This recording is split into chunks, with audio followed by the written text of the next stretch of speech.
اللہ کے نبی کہتے ہیں جب بھی دنیا میں کوئی مرے گا تین چیزیں اس کا پیچھا کرتی ہیں، دو چیزیں دنیا میں رہتی ہیں، ایک چیز اس کے ساتھ قبر میں جاتی ہے۔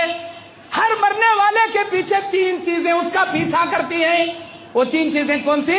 ایک اس کا مال، دوسرا اس کے آل اولاد، اس کے رشتہ دار، تیسرا اس کا نام اعمال، اس کی مال، اس کا نام اعمال اور اس کی دھن دولت اور اس کے رشتہ دار۔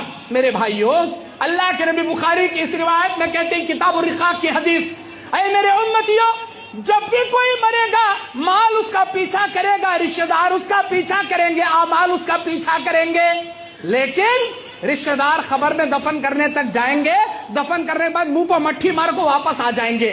کیا تاؤ نے چہی تھی جورو کا تو خبر میں 10 منٹ کے واسطے کوسا شوہر بھی سوتا نہیں۔ کیا تیو نے چہی تھی اماں بولے تو بھی کوسا بیٹا، اماں تیرے ساتھ 1 گھنٹہ سو گڑ تو لے، میں تیرے خبر میں ذرا ساتھ میں بیٹھ تو لے، کوسا بیٹا بھی خبر میں بیٹھتا نہیں۔ سب رشتہ دارے مریض والے کو خبر میں ڈالتا، مٹھی موستا آ جاتا۔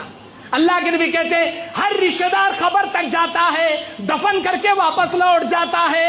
مطلب تمہارے عزیز و اقارب، تمہارے رشتہ دار قبرستان تک ساتھ دیں گے، اس کے بعد لوٹ جائیں گے۔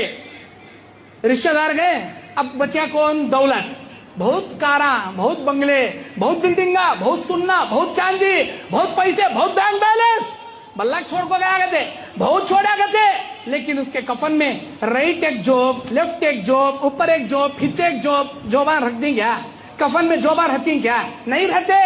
پراپرٹی کے کاغذات ورجنل بانڈاں گتے، بڑے بڑے سائٹاں ہیں گتے، بڑے بڑے ینے پلاٹاں کر کو مریا گتے، کروڑوں کی آستی ہے گتے، یہاں رکھو با اس کے ڈاکومنٹ، کفن کے اندر سینے سے لگا کو رکھو جی اسے، اس کے خبر میں کفن کے اس کے ڈاکومنٹ رکھتی کیا؟